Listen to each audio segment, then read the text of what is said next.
Science of Getting Rich by Wallace D. Wattles.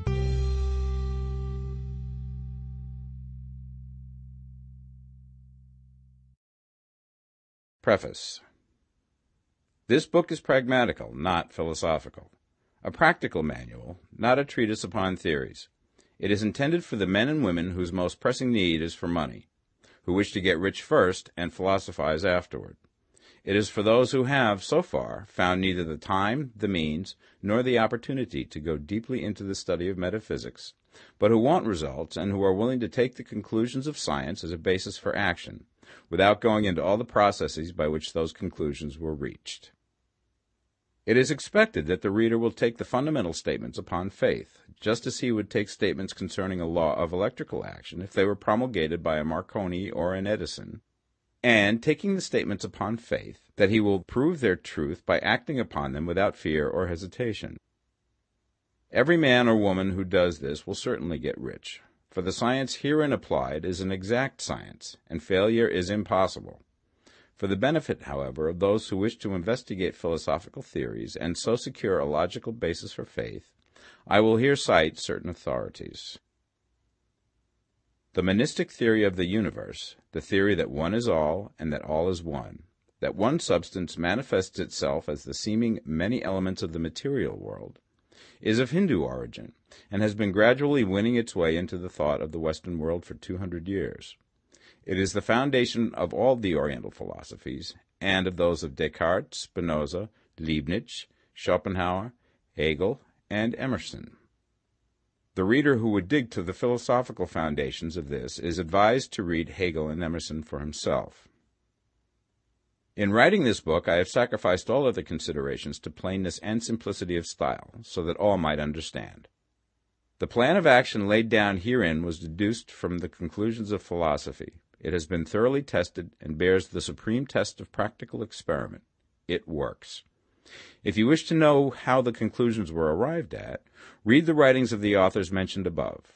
And if you wish to reap the fruits of their philosophies in actual practice, read this book and do exactly as it tells you to do. The author. Chapter 1. The Right to be Rich. Whatever may be said in praise of poverty, the fact remains that it is not possible to live a really complete or successful life unless one is rich.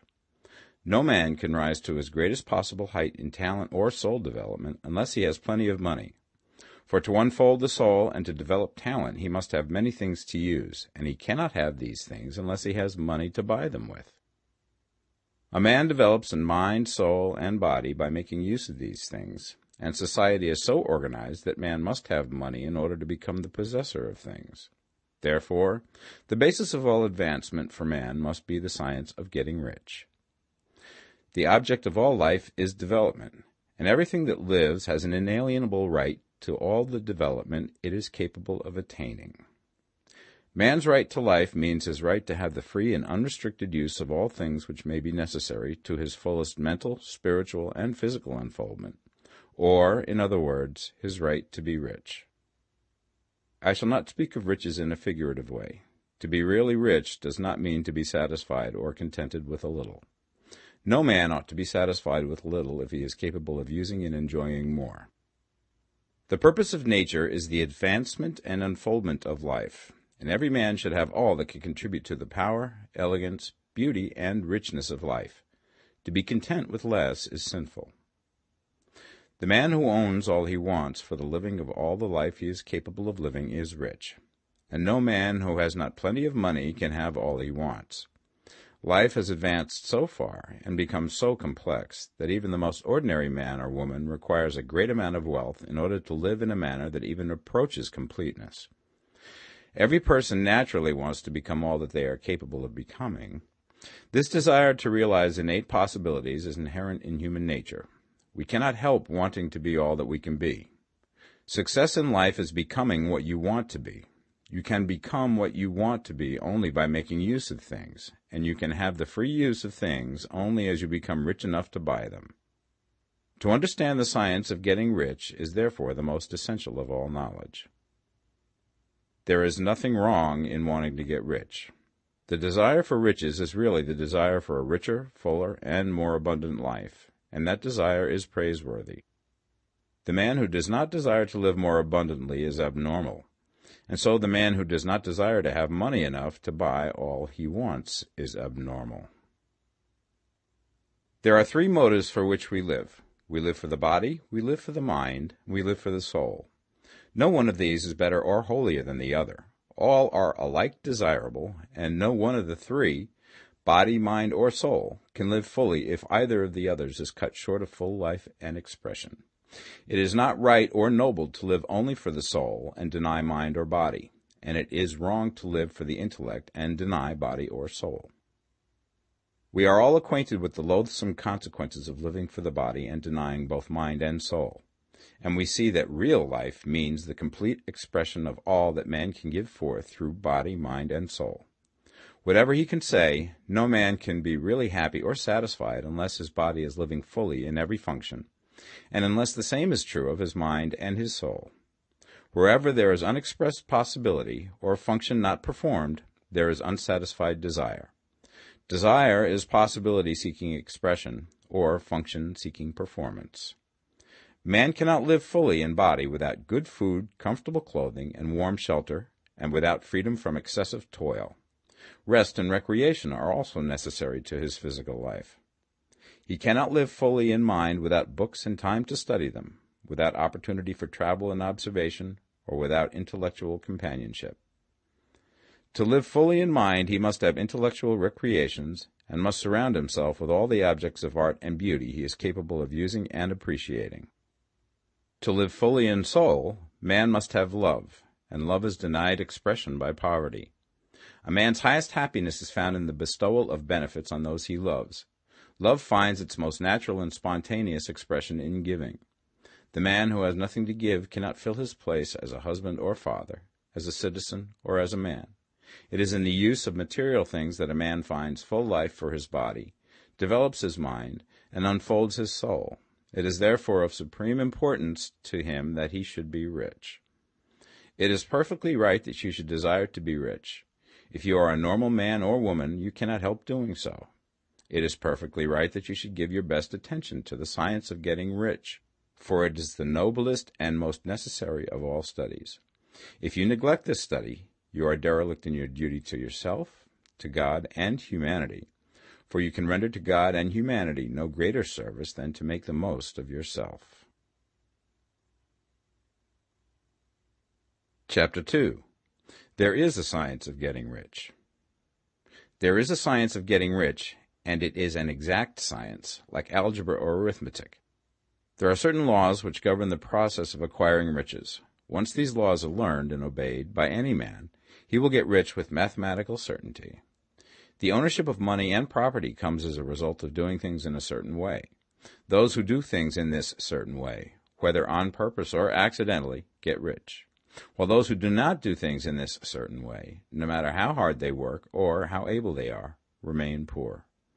It is a natural law that like causes always produce like effects, and therefore any man or woman who learns to do things in this certain way will infallibly get rich.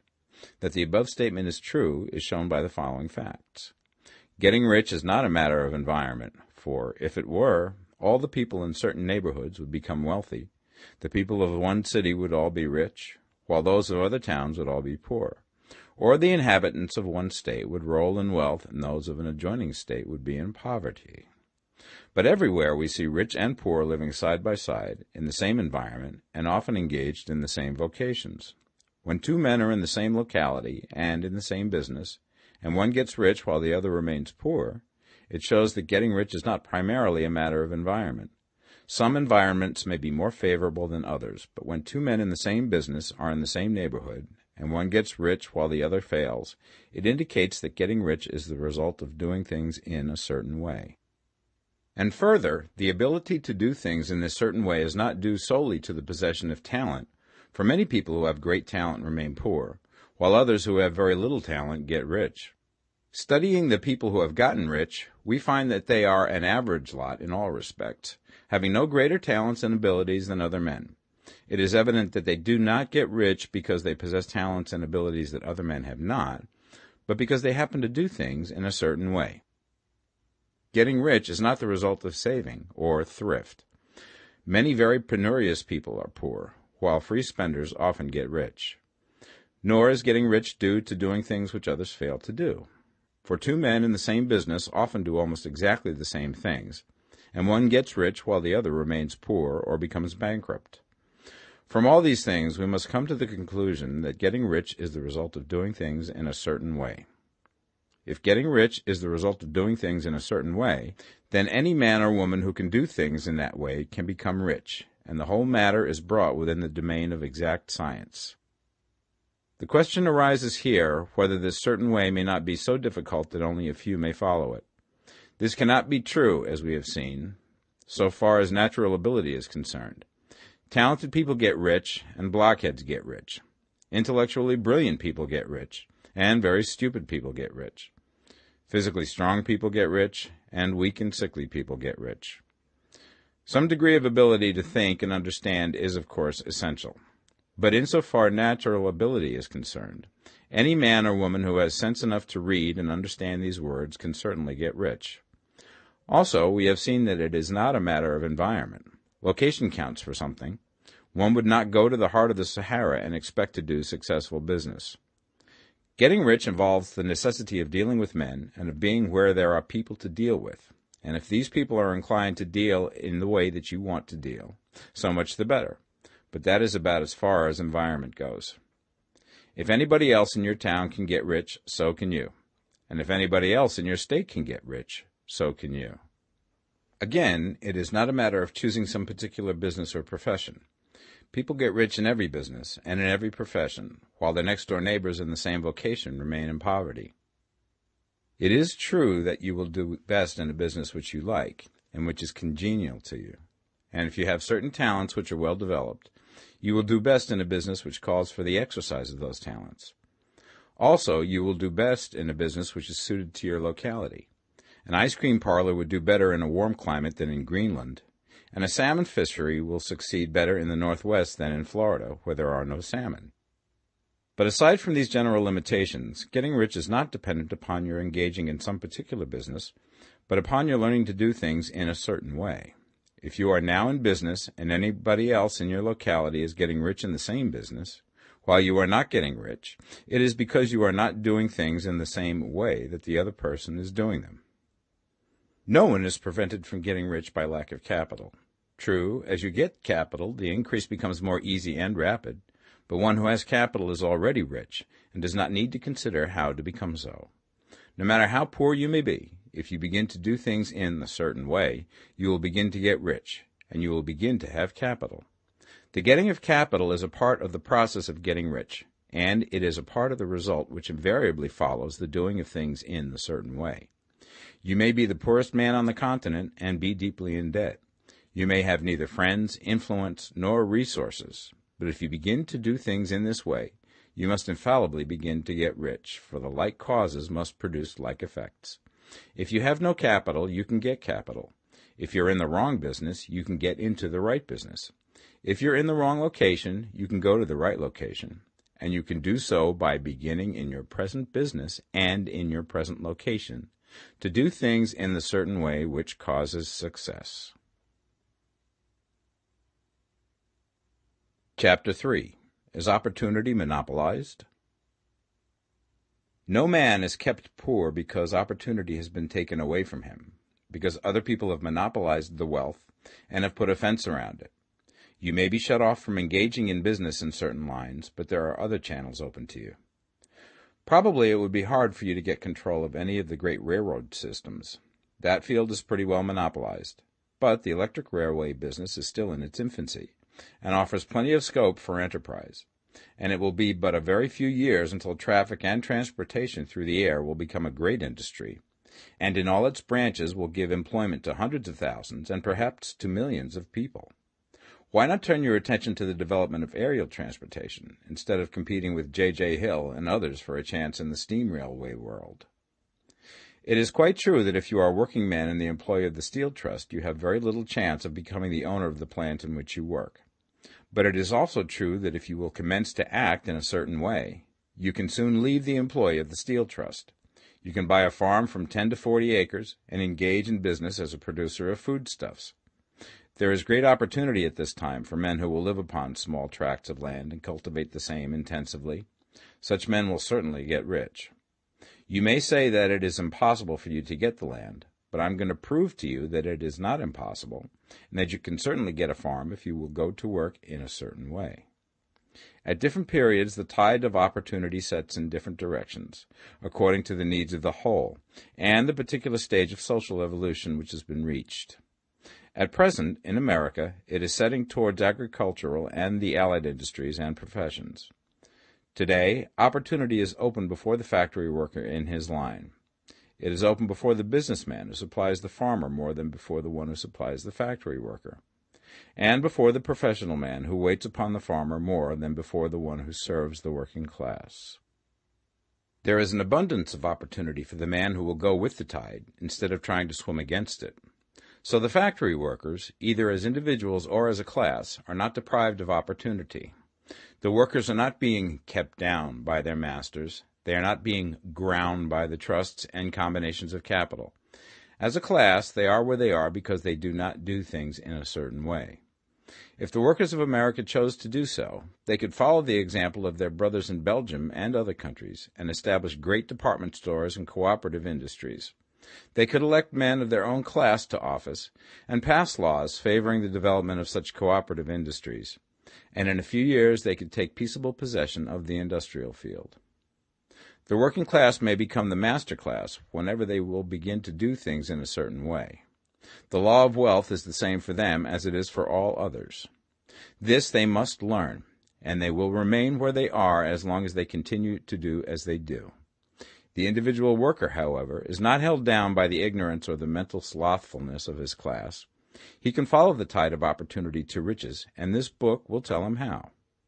No one is kept in poverty by a shortness in the supply of riches. There is more than enough for all.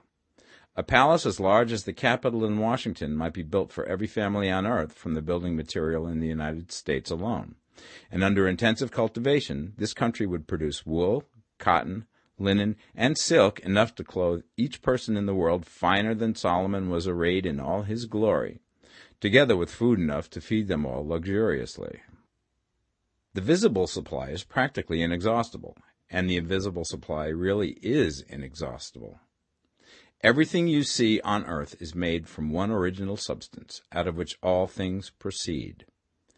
New forms are constantly being made, and older ones are dissolving, but all are shapes assumed by one thing. There is no limit to the supply of formless stuff or original substance. The universe is made out of it, but it was not all used in making the universe. The spaces in, through, and between the forms of the visible universe are permeated and filled with the original substance, with the formless stuff, with the raw material of all things. 10,000 times as much has been made might still be made, and even then we should not have exhausted the supply of universal raw material. No man, therefore, is poor because nature is poor, or because there is not enough to go around. Nature is an inexhaustible storehouse of riches. The supply will never run short. Original substance is alive with creative energy and is constantly producing more forms. When the supply of building material is exhausted, more will be produced. When the soil is exhausted so that foodstuffs and materials for clothing will no longer grow upon it, it will be renewed or more soil will be made.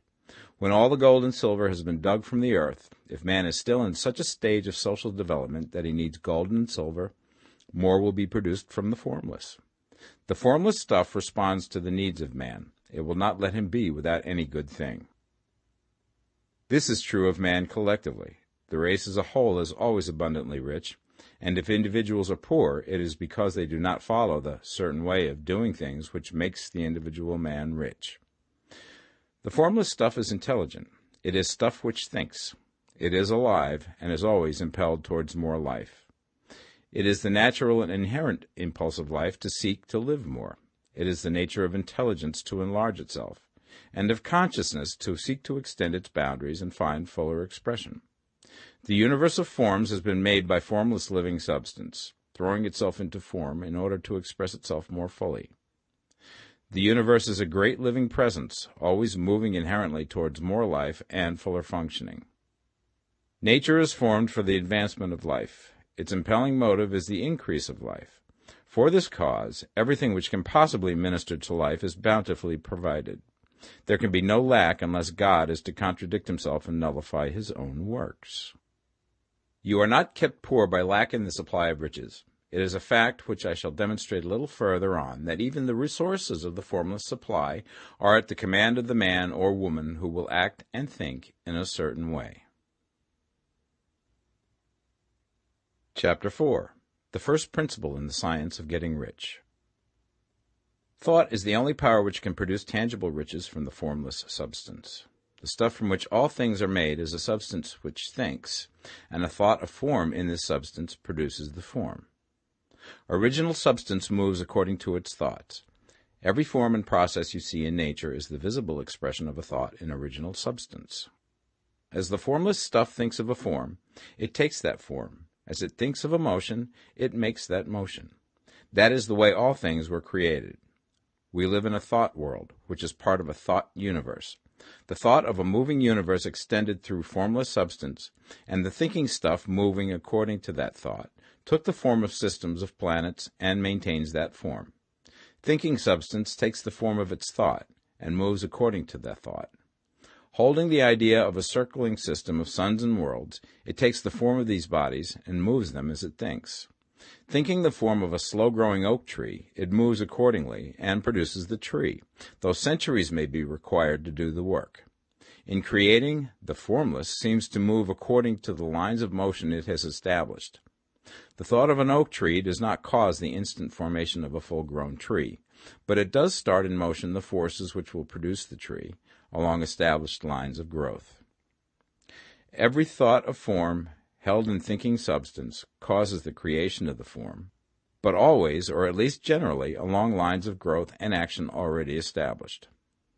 The thought of a house of a certain construction, if it were impressed upon formless substance, might not cause the instant formation of the house, but it would cause the turning of creative energies already working in trade and commerce into such channels as to result in the speedy building of the house. And if there were no existing channels through which the creative energy could work, then the house would be formed directly from primal substance, without waiting for the slow processes of the organic and inorganic world. No thought of form can be impressed upon original substance without causing the creation of the form. Man is a thinking center and can originate thought. All the forms that man fashions with his hands must first exist in his thought. He cannot shape a thing until he has thought that thing. And so far, man has confined his efforts wholly to the work of his hands. He has applied manual labor to the world of forms, seeking to change or modify those already existing. He has never thought of trying to cause the creation of new forms by impressing his thoughts upon formless substance. When man has a thought form, he takes material from the forms of nature and makes an image of the form which is in his mind. He has so far made little or no effort to cooperate with formless intelligence, to work with the Father. He has not dreamed that he can do what he seeth the Father doing. Man reshapes and modifies existing forms by manual labor. He has given no attention to the question whether he may not produce things from formless substance by communicating his thoughts to it. We propose to prove that he may do so, to prove that any man or woman may do so, and to show how. As our first step, we must lay down the three fundamental propositions. First, we assert that there is one original formless stuff, or substance, from which all things are made. All the seemingly many elements are but different presentations of one element. All the many forms found in organic and inorganic nature are but different shapes, made from the same stuff. And this stuff is thinking stuff. A thought held in it produces the form of the thought. Thought, in thinking substance, produces shapes. Man is a thinking center, capable of original thought. If a man can communicate his thought to original thinking substance, he can cause the creation or formation of the thing he thinks about. To summarize this, there is the thinking stuff from which all things are made, and which, in its original state, permeates, penetrates, and fills the interspaces of the universe. A thought in this substance produces the thing that is imaged by the thought. Man can form things in his thought, and by impressing his thought upon formless substance, can cause the thing he thinks about to be created. It may be asked if I can prove these statements, and without going into details, I answer that I can do so, both by logic and experience. Reasoning back from the phenomena of form and thought, I come to one original thinking substance, and reasoning forward from that thinking substance, I come to man's power to cause the formation of the thing he thinks about. And by experiment, I find the reasoning true, and this is my strongest proof. If one man who reads this book gets rich by doing what it tells him to do, that is evidence in support of my claim. But if every man who does what it tells him to do gets rich, that is proof positive until someone goes through the process and fails. The theory is true until the process fails, and this process will not fail. For every man who does exactly what this book tells him to do will get rich. I have said that men get rich by doing things in a certain way, and in order to do so, men must become able to think in a certain way. A man's way of doing things is the direct result of the way he thinks about things. To do things in a way that you want to do them, you will have to acquire the ability to think the way you want to think. This is the first step towards getting rich. To think what you want to think is to think truth, regardless of appearances. Every man has the natural and inherent power to think what he wants to think, but it requires far more effort to do so than it does to think the thoughts which are suggested by appearances. To think according to appearance is easy. To think truth regardless of appearances is laborious, and requires the expenditure of more power than any other work man is called upon to perform. There is no labor from which most people shrink as they do from that of sustained and consecutive thought. It is the hardest work in the world. This is especially true when truth is contrary to appearances. Every appearance in the visible world tends to produce a corresponding form in the mind which observes it, and this can only be prevented by holding the thought of the truth. To look upon the appearance of disease will produce the form of disease in your own mind and ultimately in your body, unless you hold the thought of the truth, which is that there is no disease. It is only an appearance, and the reality is health. To look upon the appearances of poverty will produce corresponding forms in your own mind, unless you hold to the truth that there is no poverty, there is only abundance. To think health when surrounded by the appearance of disease, or to think riches when in the midst of appearances of poverty, requires power, but he who acquires this power becomes a master mind. He can conquer fate. He can have what he wants. This power can only be acquired by getting hold of the basic fact which is behind all appearances, and that fact is that there is one thinking substance, from which and by which all things are made. Then we must grasp the truth that every thought held in this substance becomes a form, and that man can so impress his thoughts upon it as to cause them to take form and become visible things. When we realize this, we lose all doubt and fear, for we know that we can create what we want to create, and we can get what we want to have, and can become what we want to be. As a first step towards getting rich, you must believe the three fundamental statements given previously in this chapter, and in order to emphasize them, I repeat them here. There is a thinking stuff from which all things are made, and which, in its original state, permeates, penetrates, and fills the interspaces of the universe. A thought in this substance produces the thing that is imaged by the thought. Man can form things in his thought, and, by impressing his thought upon formless substance, can cause the thing he thinks about to be created. You must lay aside all other concepts of the universe than this monistic one, and you must dwell upon this until it is fixed in your mind and has become your habitual thought. Read these creed statements over and over again. Fix every word upon your memory, and meditate upon them until you firmly believe what they say. If a doubt comes to you, cast it aside as a sin. Do not listen to arguments against this idea. Do not go to churches or lectures where a contrary concept of things is taught or preached. Do not read magazines or books which teach a different idea. If you get mixed up in your faith, all your efforts will be in vain. Do not ask why these things are true, nor speculate as to how they can be true. Simply take them on trust. The science of getting rich begins with the absolute acceptance of this faith. Chapter 5. Increasing Life. You must get rid of the last vestige of the old idea that there is a deity whose will it is that you should be poor, or whose purposes may be served by keeping you in poverty. The intelligent substance which is all, and in all, which lives in all and lives in you, is a consciously living substance. Being a consciously living substance, it must have the nature and inherent desire of every living intelligence for increase of life.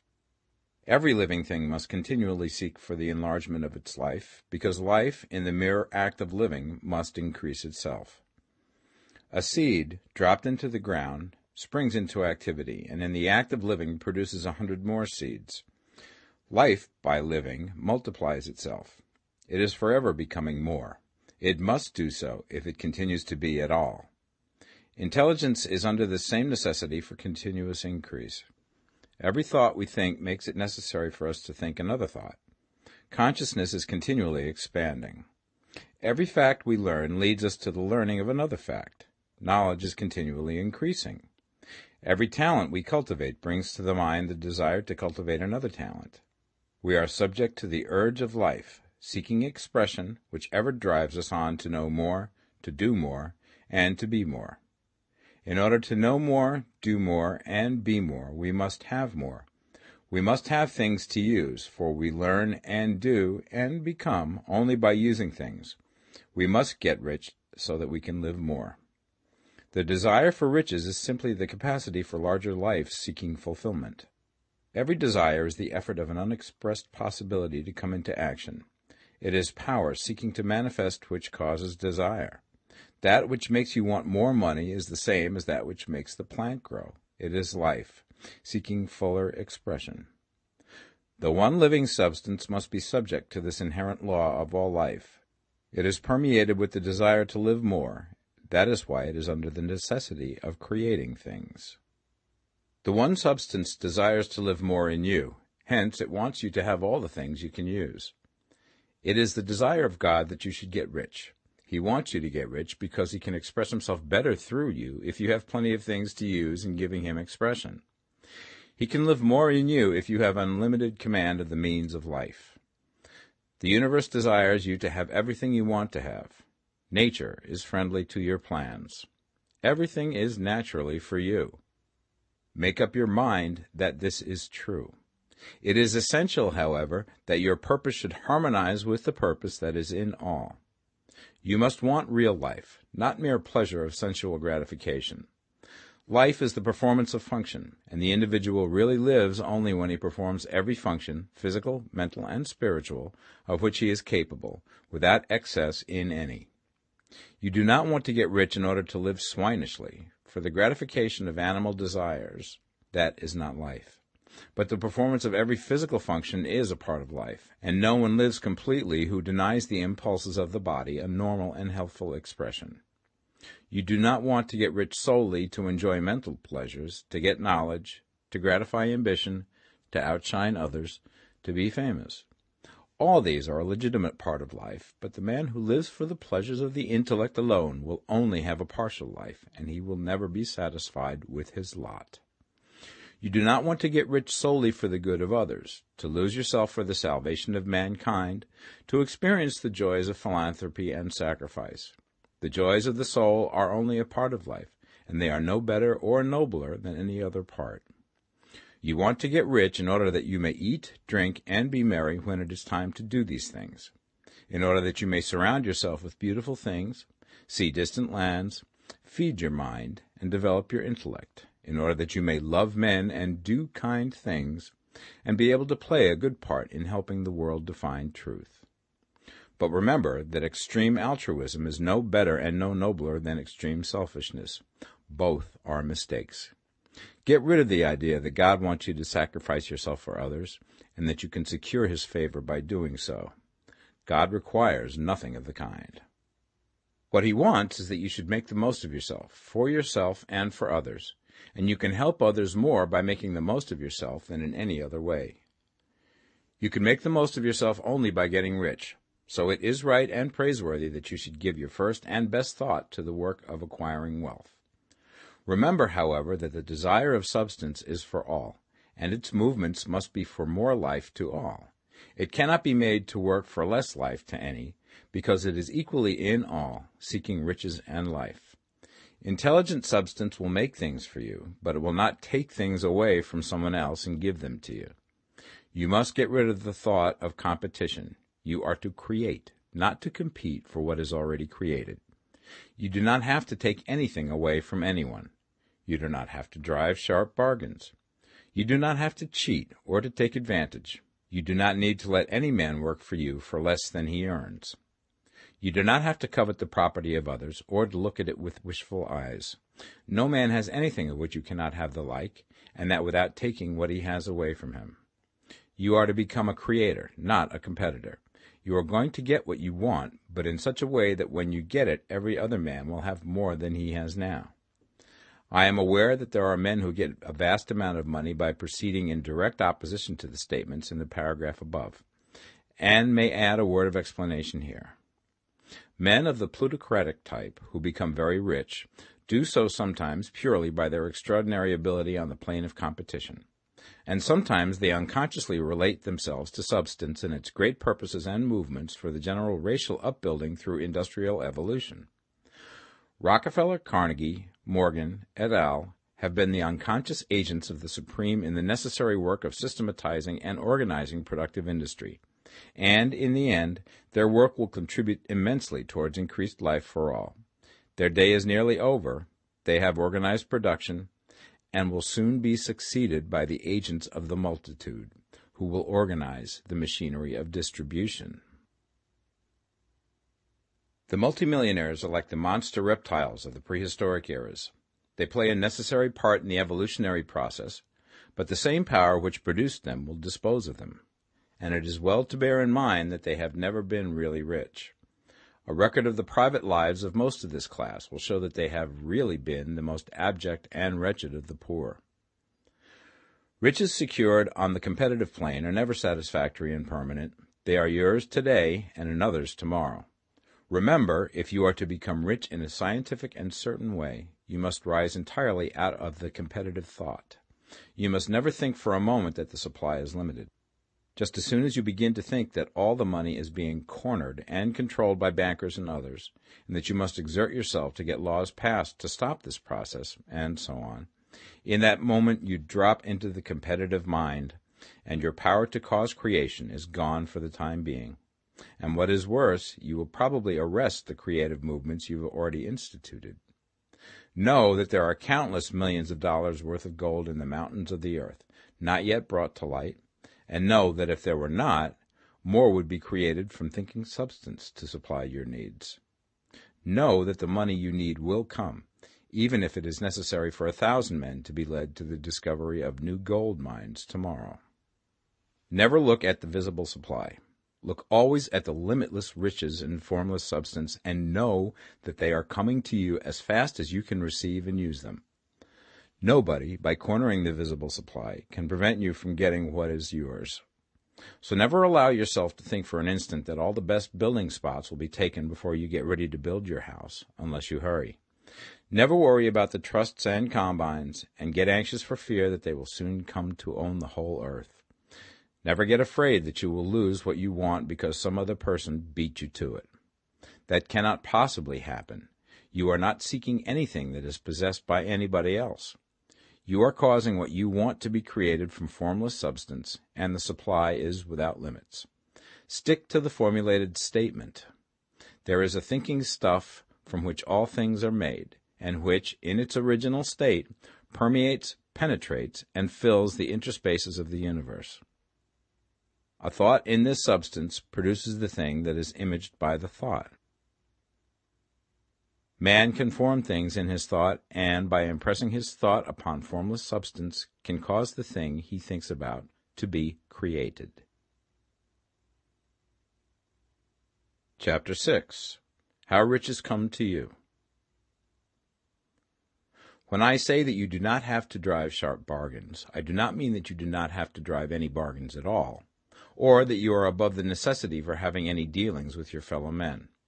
I mean that you will not need to deal with them unfairly. You do not have to get something for nothing, but can give to every man more than you take from him.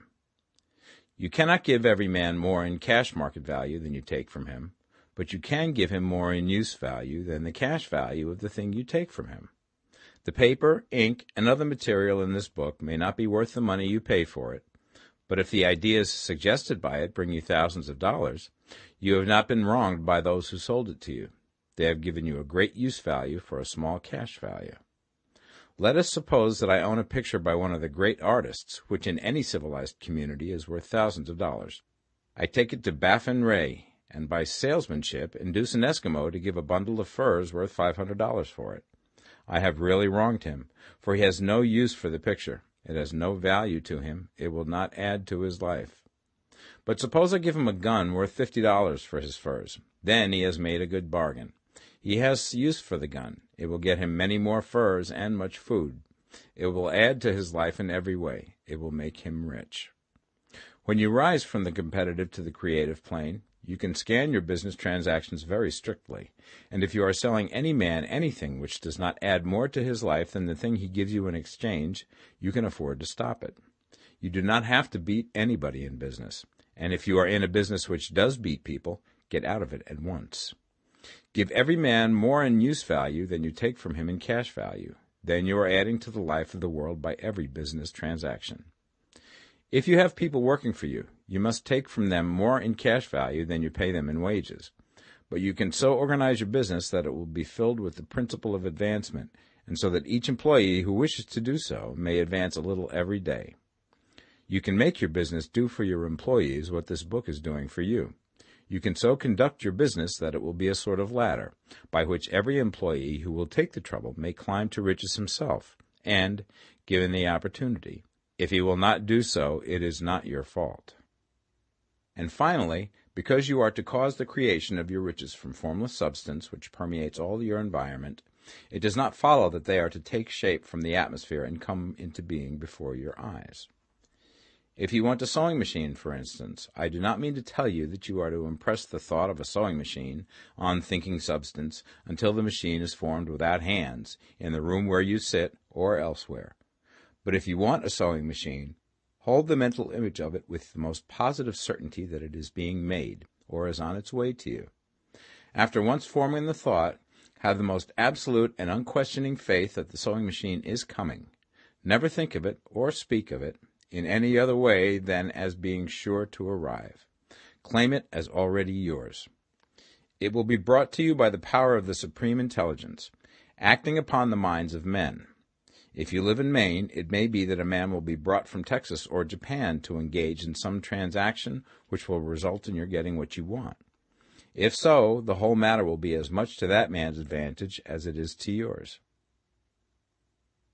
Do not forget for a moment that the thinking substance is through all, in all, communicating with all, and can influence all. The desire of thinking substance for a fuller life and better living has caused the creation of all the sewing machines already made, and it can cause the creation of millions more, and will, whenever men set it in motion by desire and faith, and by acting in a certain way. You can certainly have a sewing machine in your house, and it is just as certain that you can have any other thing or things which you want, and which you will use for the advancement of your own life and the lives of others. You need not hesitate about asking largely. It is your Father's pleasure to give you the kingdom, said Jesus. Original substance wants to live all that is possible in you, and wants you to have all that you can or will use for the living of the most abundant life. If you fix upon your consciousness the fact that the desire you feel for the possession of riches is one with the desire of omnipotence for more complete expression, your faith becomes invincible. Once I saw a little boy sitting at a piano, and vainly tried to bring harmony out of the keys, and I saw that he was grieved and provoked by his inability to play real music. I asked him the cause of his vexation, and he answered, "I can feel the music in me, but I can't make my hands go right." The music in him was the urge of original substance, containing all the possibilities of all life. All that there is of music was seeking expression through the child. God, the one substance, is trying to live and do and enjoy things through humanity. He is saying, I want hands to build wonderful structures, to play divine harmonies, to paint glorious pictures. I want feet to run my errands, eyes to see my beauties, tongues to tell mighty truths and to sing marvelous songs, and so on. All that there is of possibility is seeking expression through men. God wants those who can play music to have pianos and every other instrument, and to have the means to cultivate their talents to the fullest extent. He wants those who can appreciate beauty to be able to surround themselves with beautiful things. He wants those who can discern truth to have every opportunity to travel and observe. He wants those who can appreciate dress to be beautifully clothed, and those who can appreciate good food to be luxuriously fed. He wants all these things because it is himself that enjoys and appreciates them. It is God who wants to play and sing and enjoy beauty and proclaim truth and wear fine clothes and eat good food. It is God that worketh in you to will and to do, said Paul. The desire you feel for riches is the infinite, seeking to express himself in you as he sought to find expression in the little boy at the piano. So you need not hesitate to ask largely. Your part is to focalize and express the desire to God. This is a difficult point with most people. They retain some of the old idea that poverty and self-sacrifice are pleasing to God. They look upon poverty as a part of the plan, a necessity of nature. They have the idea that God has finished his work and made all that he can make, and that the majority of men must stay poor because there is not enough to go around. They hold to so much of this erroneous thought that they feel ashamed to ask for wealth. They try not to want more than a very modest competence, just enough to make them fairly comfortable. I recall now the case of one student who was told that he must get in mind a clear picture of the things he desired, so that the creative thought of them might be impressed upon formless substance. He was a very poor man, living in a rented house, and having only what he earned from day to day, and he could not grasp the fact that all wealth was his.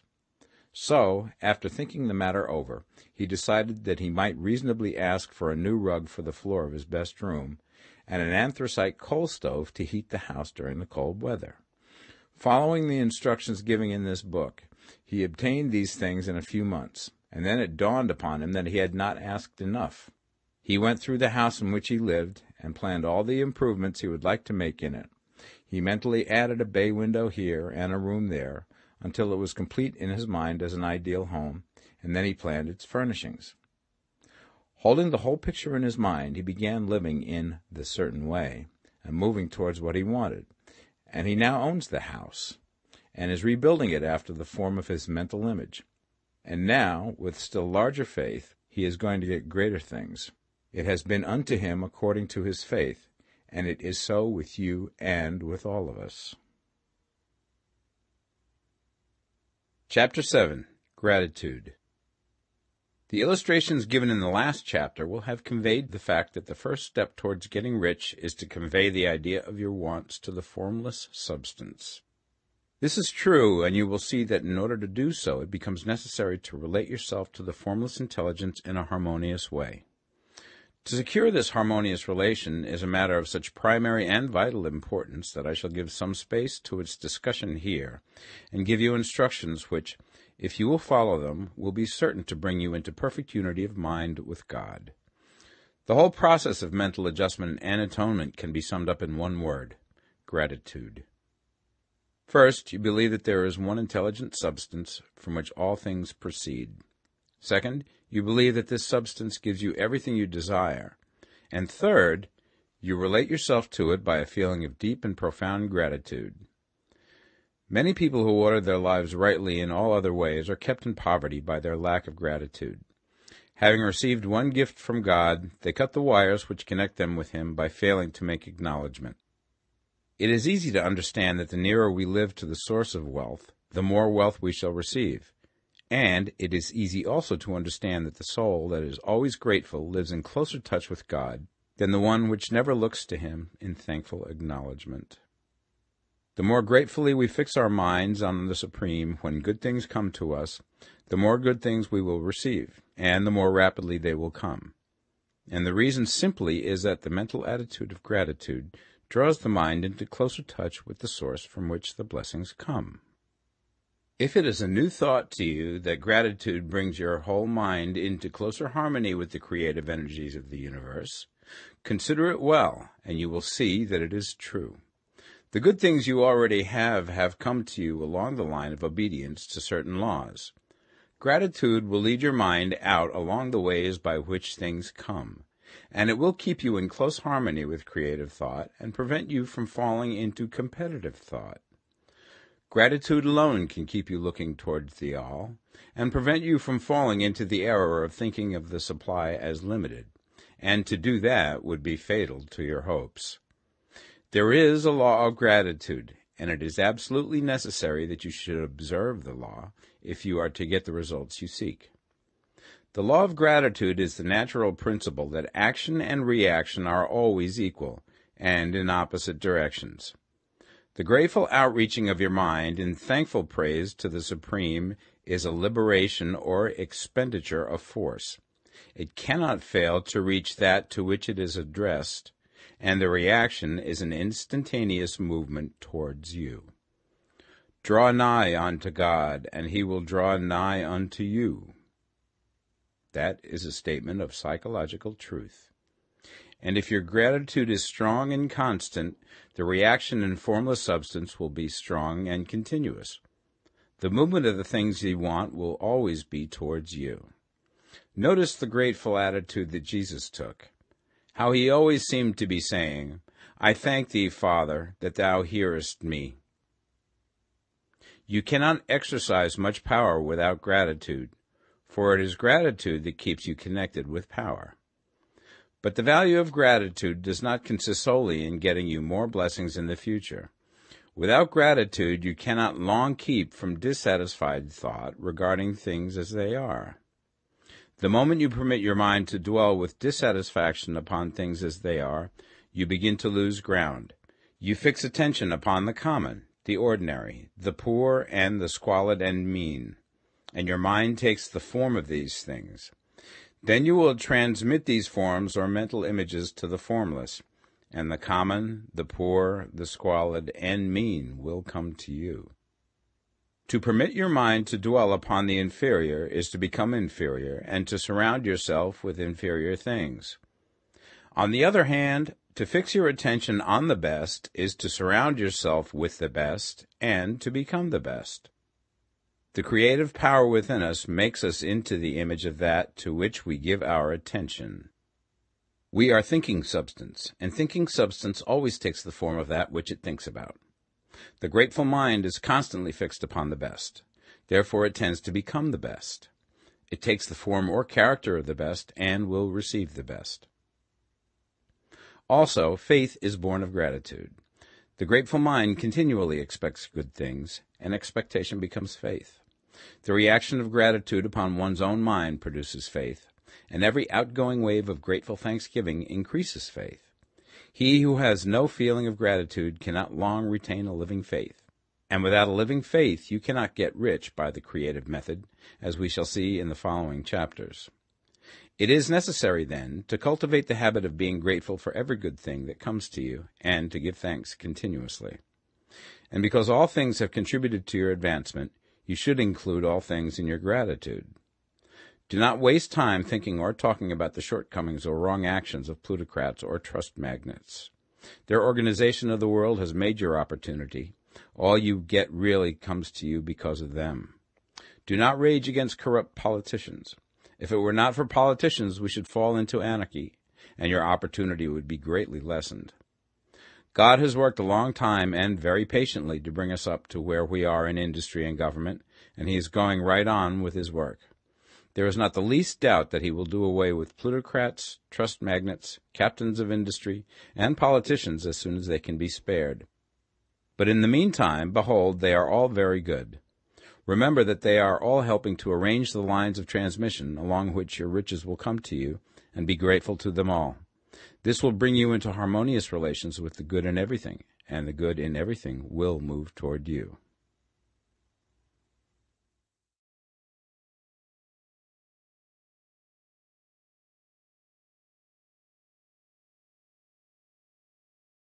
The Science of Getting Rich, Part 2. Chapter 8.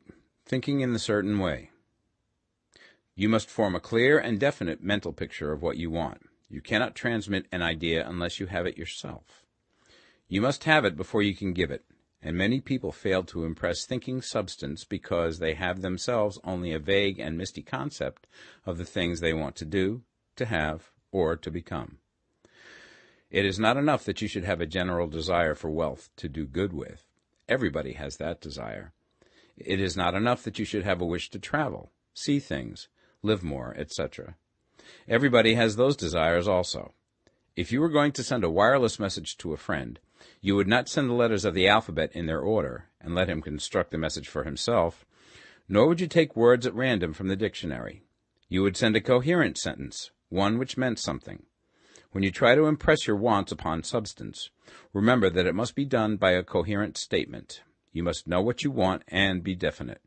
You can never get rich or start the creative power into action by sending out unformed longings and vague desires. Go over your desires just as the man I have described went over his house. See just what you want and get a clear mental picture of it as you wish it to look when you get it. That clear mental picture you must have continually in mind, as the sailor has in mind the port towards which he is sailing the ship. You must keep your face towards it all the time. You must no more lose sight of it than the steersman loses sight of the compass.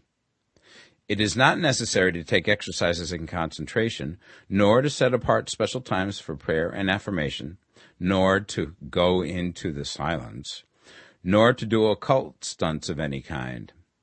There things are well enough, but all you need is to know what you want, and to want it badly enough so that it will stay in your thoughts. Spend as much of your leisure time as you can in contemplating your picture, but no one needs to take exercises to concentrate his mind on a thing which he really wants. It is the things you do not really care about which require effort to fix your attention upon them. And unless you really want to get rich, so that the desire is strong enough to hold your thoughts directly to the purpose, as the magnetic pole holds the needle of the compass, it will hardly be worthwhile for you to try to carry out the instructions given in this book. The methods herein set forth are for people whose desire for riches is strong enough to overcome mental laziness and the love of ease, and make them work. The more clear and definite you make your pictures then, and the more you dwell upon it, bringing out all of its delightful details, the stronger your desire will be, and the stronger your desire, the easier it will be to hold your mind fixed upon the picture of what you want. Something more is necessary, however, than merely to see the picture clearly. If that is all you do, you are only a dreamer, and will have little or no power for accomplishment. Behind your clear vision must be the purpose to realize it, to bring it out in tangible expression. And behind this purpose must be an invincible and unwavering faith that the thing is already yours, that it is at hand, and you have only to take possession of it. Live in the new house mentally until it takes form around you physically. In the mental realm, enter at once into full enjoyment of the things you want. Whatsoever things ye ask for when ye pray, believe that ye receive them, and ye shall have them, said Jesus. See the things you want as if they were actually around you all the time. See yourself as owning and using them. Make use of them in imagination, just as you will use them when they are your tangible possessions. Dwell upon your mental picture until it is clear and distinct, and then take the mental attitude of ownership towards everything in that picture. Take possession of it in mind, in the full faith that it is actually yours. Hold to this mental ownership. Do not waver for an instant in the faith that it is real. And remember what was said in the preceding chapter about gratitude. Be as thankful for it all the time as you expect to be when it has taken form. The man who can sincerely thank God for the things which as yet he owns only in imagination has real faith. He will get rich. He will cause the creation of whatsoever he wants. You do not need to pray repeatedly for things you want. It is not necessary to tell God about it every day. Use not vain repetitions as the heathens do, said Jesus to his pupils. For your Father knoweth that ye have need of these things before ye ask him. Your part is to intelligently formulate your desires for the things which make for a larger life, and to get these desires arranged into a coherent whole, and then to impress this whole desire upon the formless substance, which has the power and the will to bring you what you want. You do not make this impression by repeating strings of words. You make it by holding the vision with unshakable purpose to attain it, and with steadfast faith that you do attain it. The answer to your prayer is not according to your faith while you are talking, but according to your faith while you are working. You cannot impress the mind of God by having a special Sabbath day set apart to tell him what you want, and then forgetting him during the rest of the week. You cannot impress him by having special hours to go into your closet and pray, if you then dismiss the matter from your mind until the hour of prayer comes again. Oral prayer is well enough, and has its effect, especially upon yourself, in clarifying your vision and strengthening your faith. But it is not your oral petitions which get you what you want. In order to get rich, you do not need a sweet hour of prayer. You need to pray without ceasing. And by prayer I mean holding steadily to your vision, with the purpose to cause its creation into solid form, and the faith that you are doing so. Believe that ye receive them. The whole matter turns on receiving, once you have clearly formed your vision. When you have formed it, it is well to make an oral statement, addressing the Supreme in reverent prayer, and from that moment you must, in mind, receive what you ask for. Live in the new house, wear the fine clothes, ride in the automobile, go on the journey, and confidently plan for greater journeys. Think and speak of all things you have asked for in terms of actual present ownership. Imagine an environment and a financial condition exactly as you want them, and live all the time in that imaginary environment and financial condition. Mind, however, that you do not do this as a mere dreamer and castle builder. Hold to the faith that the imaginary is being realized, and to the purpose to realize it. Remember that it is faith and purpose in the use of imagination which makes the difference between the scientist and the dreamer. And having learned this fact, it is here that you must learn the proper use of the will. Chapter 9. How to Use the Will. To set about getting rich in a scientific way, you do not try to apply your willpower to anything outside of yourself. You have no right to do so anyway. It is wrong to apply your will to other men and women in order to get them to do what you wish done. It is as flagrantly wrong to coerce people by mental power as it is to coerce them by physical power. If compelling people by physical force to do things for you reduces them to slavery, compelling them by mental means accomplishes exactly the same thing. The only difference is in methods. If taking things from people by physical force is robbery, then taking things by mental force is robbery also. There is no difference in principle. You have no right to use your willpower upon another person, even for his own good, for you do not know what is for his good. The science of getting rich does not require you to apply power or force to any other person in any way whatsoever. There is not the slightest necessity for doing so. Indeed, any attempt to use your will upon others will only tend to defeat your purpose. You do not need to apply your will to things in order to compel them to come to you. That would simply be trying to coerce God, and would be foolish and useless, as well as irreverent. You do not have to compel God to give you good things, any more than you have to use your willpower to make the sun rise. You do not have to use your willpower to conquer an unfriendly deity, or to make stubborn and rebellious forces do your bidding. Substance is friendly to you, and is more anxious to give you what you want than you are to get it. To get rich, you need only to use your willpower upon yourself. When you know what to think and do, then you must use your will to compel yourself to think and do the right things. That is the legitimate use of the will in getting what you want, to use it in holding yourself to the right course. Use your will to keep yourself thinking and acting in the certain way.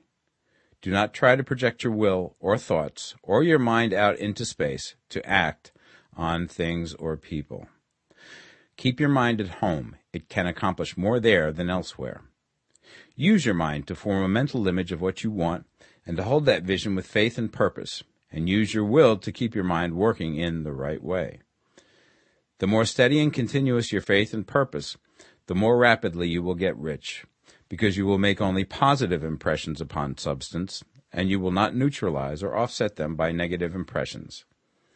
The picture of your desires, held with faith and purpose, is taken up by the formless, and permeates it to great distances throughout the universe, for all I know.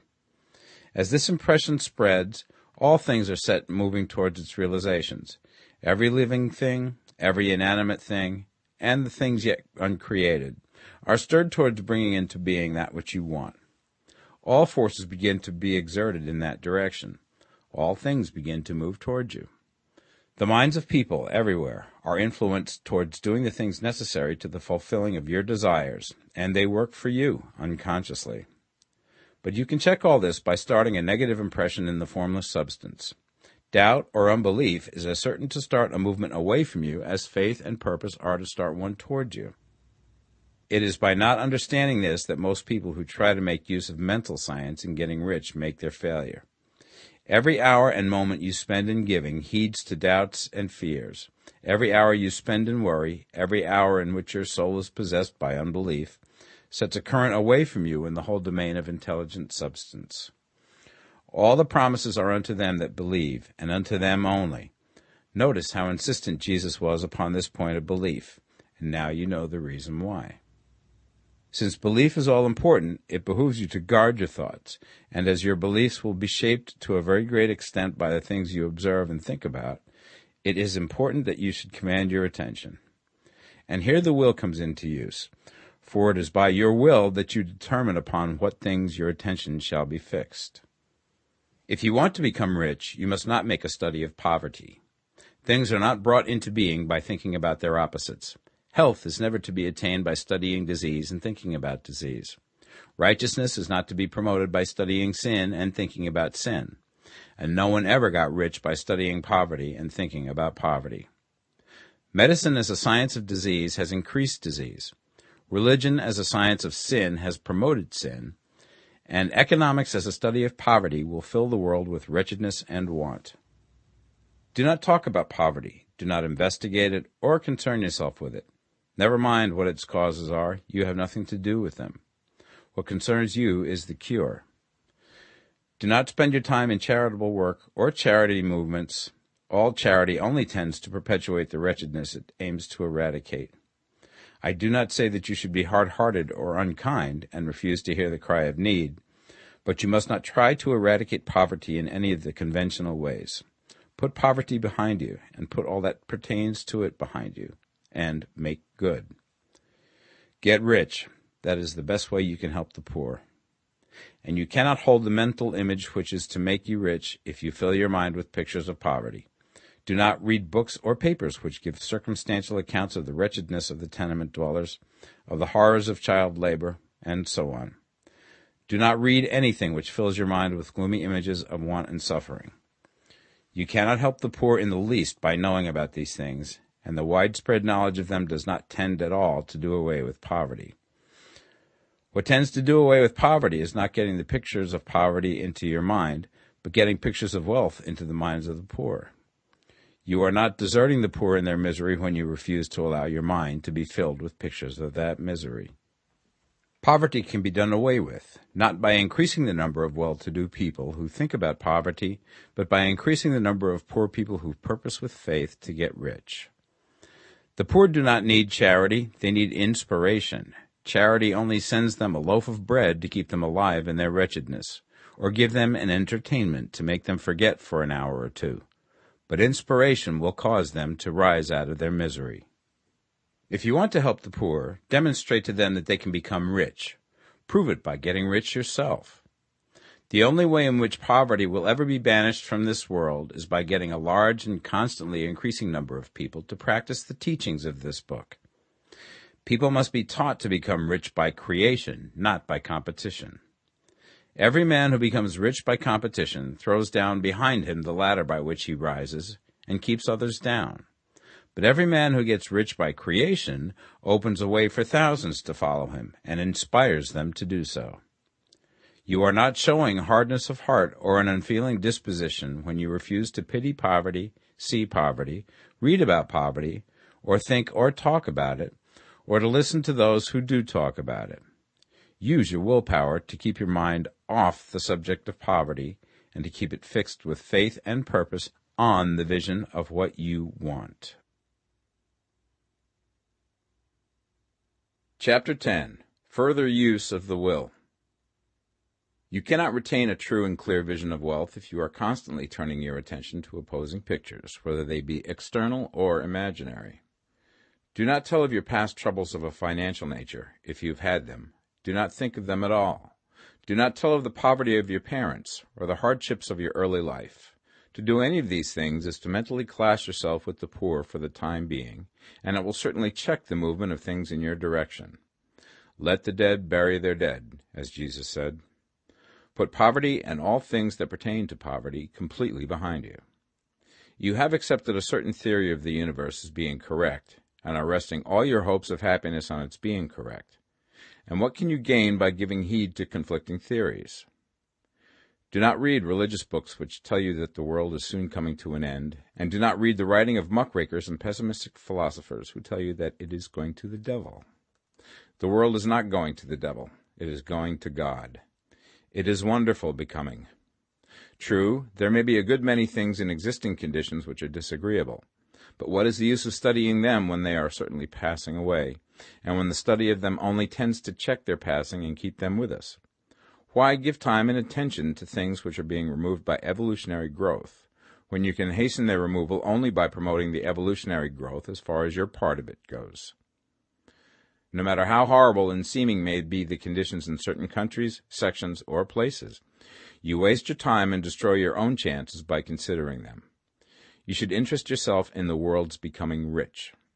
Think of the riches in the world is coming to, instead of the poverty it is growing out of. And bear in mind that the only way in which you can assist the world in growing rich is by growing rich yourself through creative method, not the competitive one. Give your attention wholly to riches. Ignore poverty. Whenever you think or speak of those who are poor, think and speak of them as those who are becoming rich, as those who are to be congratulated rather than pitied. Then they and others will catch the inspiration and begin to search for the way out. Because I say that you are to give your whole time and mind and thought to riches, it does not follow that you are to be sordid or mean. To become really rich is the noblest aim you can have in life, for it includes everything else. On the competitive plane, the struggle to get rich is a godless scramble for power over other men. But when we come into the creative mind, all this is changed. All that is possible in the way of greatness and soul unfoldment, of service and lofty endeavor, comes by way of getting rich. All is made possible by the use of things. If you lack for physical health, you will find that the attainment of it is conditional on you getting rich. Only those who are emancipated from financial worry and who have the means to live a carefree existence and follow hygienic practices can have and retain health. Moral and spiritual greatness is possible only to those who are above the competitive battle for existence.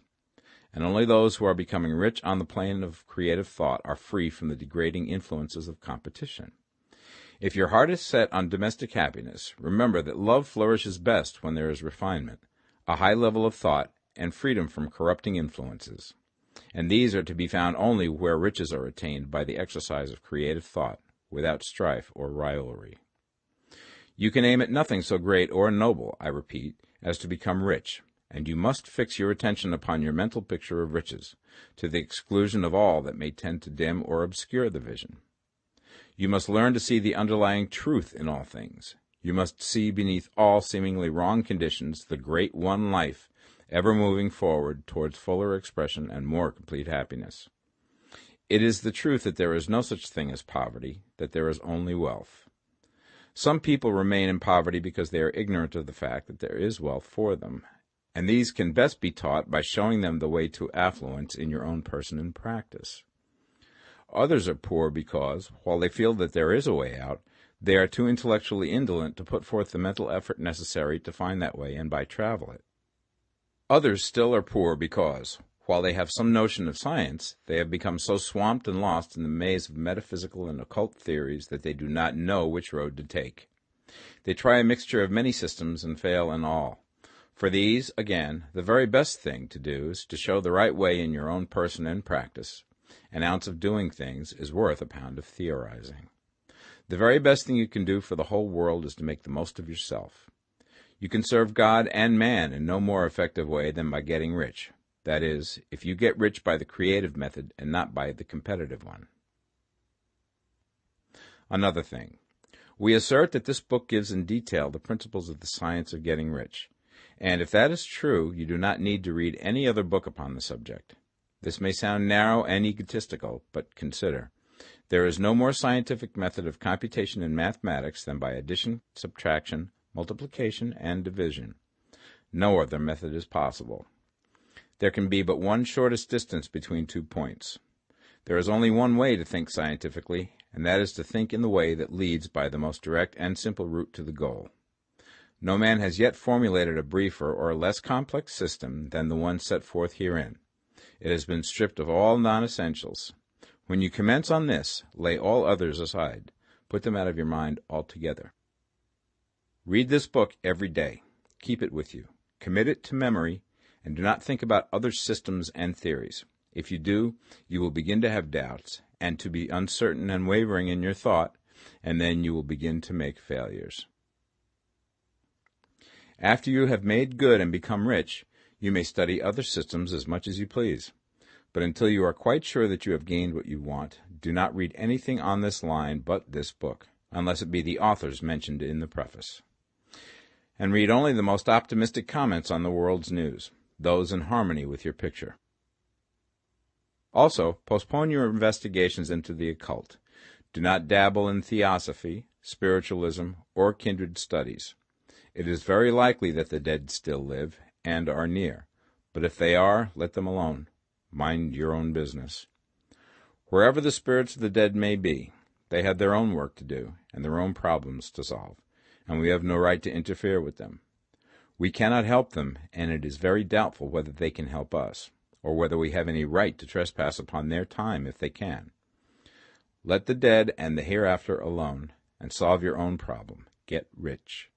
If you begin to mix with the occult, you will start mental cross-currents which will surely bring your hopes to shipwreck. Now, this and the preceding chapters have brought us to the following statement of basic facts. There is a thinking stuff from which all things are made, and which, in its original state, permeates, penetrates, and fills the interspaces of the universe. A thought in this substance produces the thing that is imaged by the thought. Man can form things in his thought, and, by impressing his thought upon formless substance, can cause the thing he thinks about to be created. In order to do this, man must pass from the competitive to the creative mind. He must form a clear mental picture of the things he wants, and hold this picture in his thoughts with the fixed purpose to get what he wants, and the unwavering faith that he does get what he wants, closing his mind against all that may tend to shake his purpose, dim his vision, or quench his faith. And in addition to all this, we shall now see that he must live and act in a certain way. Chapter 11. Acting in the Certain Way. Thought is the creative power, or the impelling force which causes the creative power to act. Thinking in a certain way will bring riches to you, but you must not rely upon thought alone, paying no attention to personal action. That is the rock upon which many otherwise scientific metaphysical thinkers meet shipwreck, the failure to connect thought with personal action. We have not yet reached the stage of development, even supposing such a stage to be possible, in which man can create directly from formless substance without nature's processes or the work of human hands. Man must not only think, but his personal action must supplement his thought. By thought you can cause the gold in the hearts of the mountains to be impelled towards you, but it will not mine itself, refine itself, coin itself into double eagles, and come rolling along the roads seeking its way into your pocket. Under the impelling power of the Supreme Spirit, men's affairs will be so ordered that someone will be led to mine the gold for you. Other men's business transactions will be so directed that the gold will be brought toward you, and you must so arrange your own business affairs that you may be able to receive it when it comes to you. Your thought makes all things, animate and inanimate, work to bring you what you want, but your personal activity must be such that you can rightly receive what you want when it reaches you. You are not to take it as charity, nor to steal it. You must give every man more in use value than he gives you in cash value. The scientific use of thought consists in forming a clear and distinct mental image of what you want, in holding fast to the purpose to get what you want, and in realizing with grateful faith that you do get what you want. Do not try to project your thought in any mysterious or occult way, with the idea of having it go out and do things for you. That is a wasted effort and will weaken your power to think with sanity. The action of thought in getting rich is fully explained in the preceding chapters. Your faith and purpose positively impress your vision upon formless substance, which has the same desire for more life that you have. And this vision, received from you, sets all the creative forces at work in and through their regular channels of action, but directed towards you. It is not your part to guide or supervise the creative process. All you have to do with that is to retain your vision, stick to your purpose, and maintain your faith and gratitude. But you must act in a certain way, so that you can appropriate what is yours when it comes to you, so that you can meet the things you have in your picture and put them in their proper places as they arrive. You can really see the truth of this.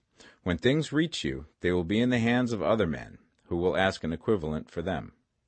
And you can only get what is yours by giving the other man what is his. Your pocketbook is not going to be transformed into a Fortunata's purse, which shall be always full of money without effort on your part. This is the crucial point in the science of getting rich, right here, where thought and personal action must be combined. There are very many people who, consciously or unconsciously, set the creative forces in action by the strength and persistence of their desires, but who remain poor because they do not provide for the reception of the thing they want when it comes. By thought, the thing you want is brought to you. By action, you receive it. Whatever your action is to be, it is evident that you must act now. You cannot act in the past, and it is essential to the clearness of your mental vision that you dismiss the past from your mind. You cannot act in the future, for the future is not here yet, and you cannot tell how you will want to act in any future contingency until that contingency has arrived. Because you are not in the right business or the right environment now, do not think that you must postpone action until you get into the right business or environment. And do not spend time in the present taking thought as to the best course in possible future emergencies. Have faith in your ability to meet any emergency when it arrives. If you act in the present with your mind on the future, your present action will be with a divided mind and will not be effective. Put your whole mind into present action. Do not give your creative impulse to original substance, and then sit down and wait for results. If you do, you will never get them. Act now. There is never any time but now, and there never will be any time but now.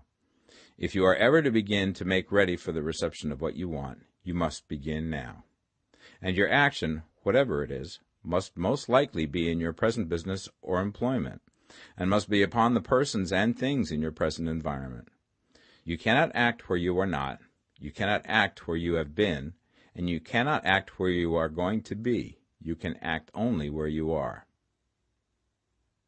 Do not bother as to whether yesterday's work was well done or ill done. Do today's work well.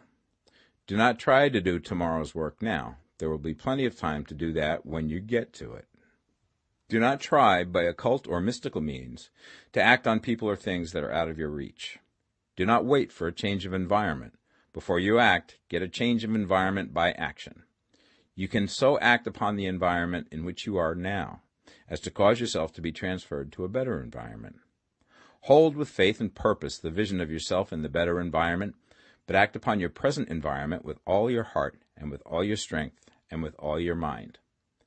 Do not spend any time in daydreaming or castle building. Hold to the one vision of what you want and act now. Do not cast about seeking some new thing to do, or some strange, unusual, or remarkable action to perform as a first step towards getting rich. It is probable that your actions, at least for some time to come, will be those you have been performing for some time past. but you are to begin now to perform these actions in a certain way, which will surely make you rich.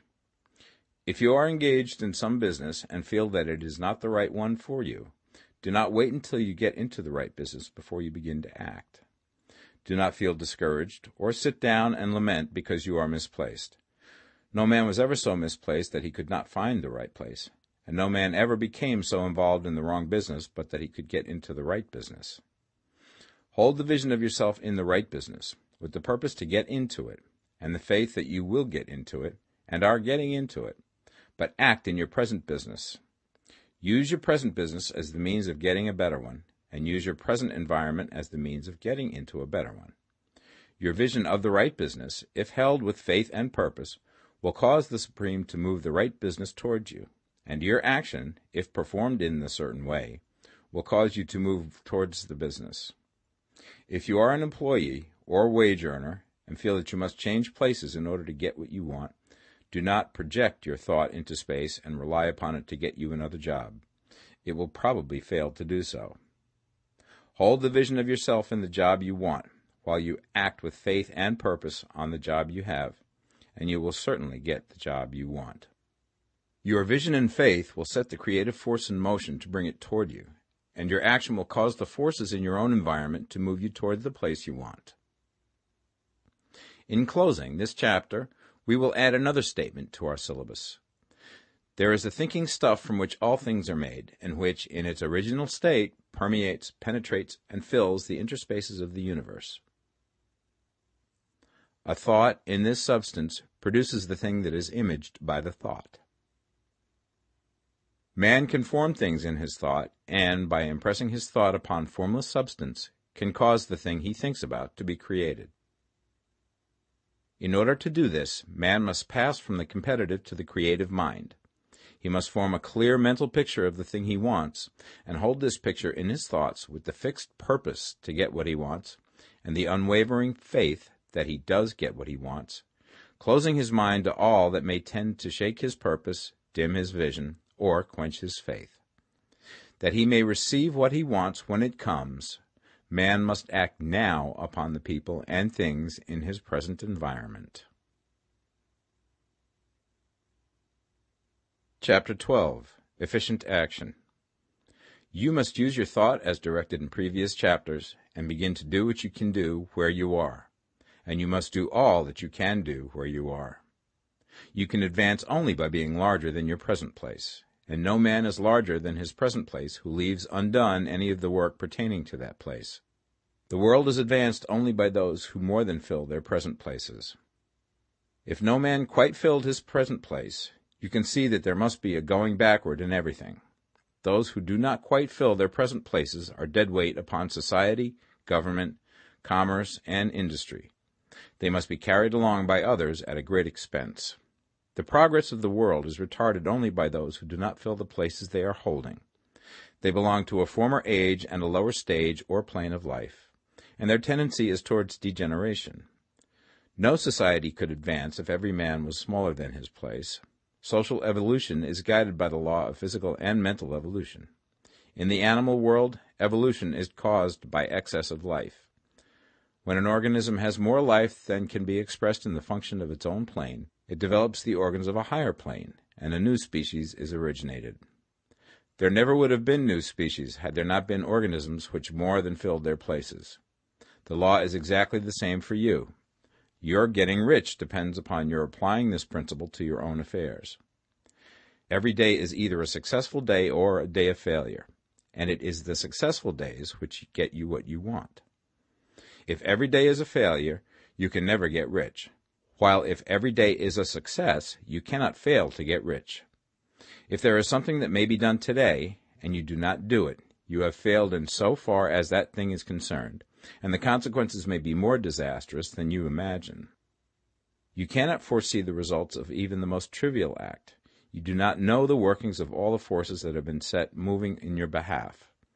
Much may be depending on your doing some simple act. It may be the very thing which is to open the door of opportunity to very great possibilities.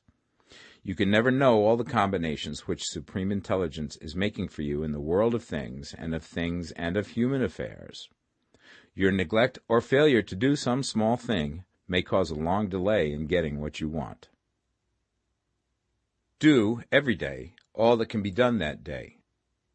There is, however, a limitation or qualification of the above that you must take into account. You are not to overwork, not to rush blindly into your business in the effort to do the greatest possible number of things in the shortest possible time. You are not to try to do tomorrow's work today, nor to do a week's work in a day. It is really not the number of things you do, but the efficiency of each separate action that counts. Every act is, in itself, either a success or a failure. Every act is, in itself, either effective or inefficient. Every inefficient act is a failure, and if you spend your life in doing inefficient acts, your whole life will be a failure. The more things you do, the worse for you if all your acts are inefficient ones. On the other hand, every efficient act is a success in itself. And if every act of your life is an efficient one, your whole life must be a success. The cause of failure is doing too many things in an inefficient manner, and not doing enough things in an efficient manner. You will see that it is a self-evident proposition that if you do not do any inefficient acts, and if you do a sufficient number of efficient acts, you will become rich. If, now, it is possible for you to make each act an efficient one, you see again that the getting of riches is reduced to an exact science, like mathematics. The matter turns, then, on the questions whether you can make each separate act a success in itself, and this you certainly can do. You can make each act a success because all power is working with you, and all power cannot fail. Power is at your service, and to make each act efficient, you have only to put power into it. Every action is either strong or weak, and when everyone is strong, you are acting in the certain way which will make you rich. Every act can be made strong and efficient by holding your vision while you are doing it, and putting the whole power of your faith and purpose into it. It is at this point that the people fail who separate mental power from personal action. They use the power of the mind in one place and at one time, and they act in another place at another time. So their acts are not successful in themselves. Too many of them are inefficient. But if all power goes into every act, no matter how commonplace, every act will be a success in itself. And as in the nature of things, every success opens the way to other successes, your progress towards what you want and the progress of what you want toward you will become increasingly rapid. Remember that successful action is cumulative in its results. Since the desire for more life is inherent in all things, when a man begins to move towards larger life, more things attach themselves to him, and the influence of his desire is multiplied. Do, every day, all that you can do that day, and do each act in an efficient manner. In saying that you must hold your vision while you are doing each act, however trivial or commonplace, I do not mean to say that it is necessary at all times to see the vision distinctly to its smallest details. It should be the work of your leisure hours to use your imagination on the details of your vision, and to contemplate them until they are firmly fixed upon memory. If you wish speedy results, spend practically all your spare time in this practice. By continuous contemplation you will get the picture of what you want, even to the smallest details, so firmly fixed upon your mind and so completely transferred to the mind of formless substance, that in your working hours you need only to mentally refer to the picture to stimulate your faith and purpose, and cause your best effort to be put forth. Contemplate your picture in your leisure hours until your consciousness is so full of it that you can grasp it instantly. You will become so enthused with its bright promises that the mere thought of it will call forth the strongest energies of your whole being. Let us again repeat our syllabus, and by slightly changing the closing statements, bring it to the point we have now reached. There is a thinking stuff from which all things are made, and which, in its original state, permeates, penetrates, and fills the interspaces of the universe. A thought in this substance produces the thing that is imaged by the thought. Man can form things in his thought, and, by impressing his thought upon formless substance, can cause the thing he thinks about to be created. In order to do this, man must pass from competitive to the creative mind. He must form a clear mental picture of the thing he wants, and do, with faith and purpose, all that can be done each day, doing each separate thing in an efficient manner. Chapter 13. Getting into the right business. Success in any particular business depends for one thing upon your possessing in a well-developed state the faculties required in that business. Without good musical faculty, no one can succeed as a teacher of music. Without well-developed mechanical faculties, no one can achieve great success in any of the mechanical trades. Without tact and the commercial faculties, no one can succeed in the mercantile pursuits. But to possess in a well-developed state the faculties required in your particular vocation does not ensure getting rich. There are musicians who have remarkable talent and who yet remain poor. There are blacksmiths, carpenters, and so on who have excellent mechanical ability, but who do not get rich. And there are merchants with good faculties for dealing with men who nevertheless fail.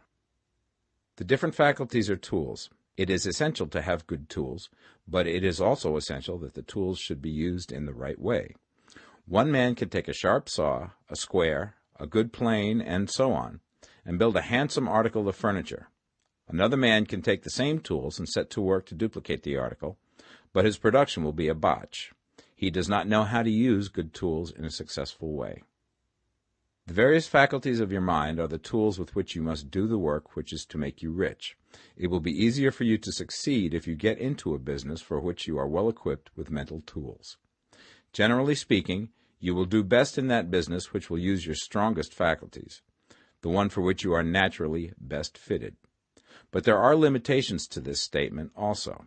No man should regard his vocation as being irrevocably fixed by the tendencies with which he was born. You can get rich in any business, for if you have not the right talent you can develop that talent. It merely means that you will have to make your tools as you go along, instead of confining yourself to the use of those with which you were born. It will be easier for you to succeed in a vocation for which you already have the talents in a well-developed state, but you can succeed in any vocation, for you can develop any rudimentary talent, and there is no talent of which you have not at least the rudiment. You will get rich most easily in point of effort if you do that for which you are best fitted, but you will get rich most satisfactorily if you do that which you want to do. Doing what you want to do is life, and there is no real satisfaction in living if we are compelled to be forever doing something which we do not like to do, and can never do what we want to do. And it is certain that you can do what you want to do. The desire to do it is proof that you have within you the power which can do it. Desire is a manifestation of power. The desire to play music is the power which can play music seeking expression and development. The desire to invent mechanical devices is the mechanical talent seeking expression and development.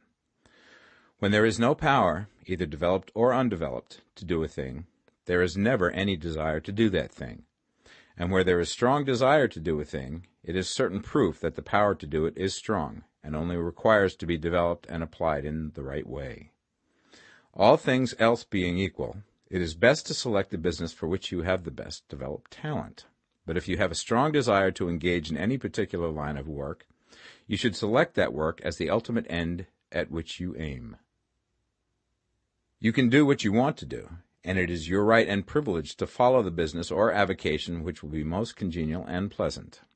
You are not obliged to do what you do not like to do, and should not do it except as a means to bring you to the doing of the thing you want to do. If there are past mistakes whose consequences have placed you in an undesirable business or environment, you may be obliged for some time to do what you do not like to do. If you feel that you are not in the right vocation, do not act too hastily in trying to get into another one. The best way, generally, to change business or environment is by growth. Do not be afraid to make a sudden and radical change if the opportunity is presented, and you feel after careful consideration that it is the right opportunity. But never take sudden or radical action when you are in doubt as to the wisdom of doing so. There is never any hurry on the creative plane, and there is no lack of opportunity. When you get out of the competitive mind, you will understand that you never need to act hastily. No one else is going to beat you to the thing you want to do. There is enough for all. If one space is taken, another and a better one will be opened for you a little further on. There is plenty of time. When you are in doubt, wait. Fall back on the contemplation of your vision, and increase your faith and purpose. And by all means, in times of doubt and indecision, cultivate gratitude. A day or two spent in contemplating the vision of what you want, and in earnest thanksgiving that you are getting it, will bring your mind into such close relationship with the Supreme that you will make no mistake when you do act. There is a mind which knows all there is to know, and you can come into close unity with this mind by faith and the purpose to advance in life, if you have deep gratitude. Mistakes come from acting hastily, or from acting in fear or doubt, or in forgetfulness of the right motive, which is more life to all and less to none. As you go on in the certain way, opportunities will come to you in increasing number, and you will need to be very steady in your faith and purpose, and to keep in close touch with the all-mind by reverent gratitude. Do all that you can do in a perfect manner every day, but do it without haste, worry, or fear. Go as fast as you can, but never hurry. Remember that in the moment you begin to hurry, you cease to be a creator and become a competitor. You drop back upon the old plane again. Whenever you find yourself hurrying, call a halt. Fix your attention on the mental image of the thing you want, and begin to give thanks that you are getting it. The exercise of gratitude will never fail to strengthen your faith and renew your purpose. Chapter 14. The Impression of Increase. Whether you change your vocation or not, your actions for the present must be those pertaining to the business in which you are now engaged. You can get into the business you want by making constructive use of the business you are already established in, by doing your daily work in a certain way. And in so far as your business consists in dealing with other men, whether personally or by letter, the key thought of all your efforts must be to convey to their minds the impression of increase. Increase is what all men and women are seeking. It is the urge of the formless intelligence within them, seeking fuller expression. The desire for increase is inherent in all nature. It is the fundamental impulse of the universe. All human activities are based on the desire for increase. People are seeking more food, more clothes, better shelter, more luxury, more beauty, more knowledge, more pleasure. Increase in something, more life. Every living thing is under this necessity for continuous advancement. Where increase of life ceases, dissolution and death set in at once. Man instinctively knows this, and hence he is forever seeking more. This law of perpetual increase is set forth by Jesus in the parable of the talents. Only those who gain more retain any. From him who hath not shall be taken away even that which he hath. The normal desire for increased wealth is not an evil or a reprehensible thing. It is simply the desire for more abundant life. It is aspiration. And because it is the deepest instinct of their natures, all men and women are attracted to him who can give them more of the means of life. In following the certain way, you are getting continuous increase for yourself, and you are giving it to all with whom you deal. You are a creative center from which increase is given off to all. Be sure of this, and convey assurance of the fact to every man, woman, and child with whom you come in contact. No matter how small the transaction, even if it be only the selling of a stick of candy to a little child, put into it the thought of increase, and make sure that the customer is impressed with the thought. Convey the impression of advancement with everything you do, so that all people shall receive the impression that you are an advancing man, and that you advance all who deal with you. Even to the people whom you meet in a social way, without any thought of business, and to whom you do not try to sell anything, give the thought of increase. You can convey this impression by holding the unshakable faith that you, yourself, are in the way of increase, and by letting this faith inspire, fill, and permeate every action. Do everything that you do in the firm conviction that you are an advancing personality, and that you are giving advancement to everybody. Feel that you are getting rich, and that in doing so you are making others rich, and conferring benefits to all. Do not boast or brag of your success, or talk about it unnecessarily. True faith is never boastful. Wherever you find a boastful person, you find one who is secretly doubtful and afraid. Simply feel the faith, and let it work out in every transaction. Let every act and tone and look, Express the quiet assurance that you are getting rich, that you are already rich. Words will not be necessary to communicate this feeling to others. They will feel the sense of increase when in your presence and will be attracted to you again. You must so impress others that they will feel that in associating with you they will get increase for themselves. See that you give them a use value greater than the cash value you are taking from them. Take an honest pride in doing this and let everybody know it, and you will have no lack of customers.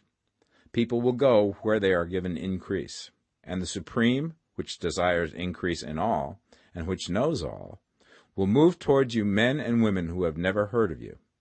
Your business will increase rapidly, and you will be surprised at the unexpected benefits which will come to you. You will be able from day to day to make larger combinations, secure greater advantages, and to go on into a more congenial vocation if you desire to do so. You must never lose sight of your vision of what you want, or your faith and purpose to get what you want. Let me here give you another word of caution in regards to motives.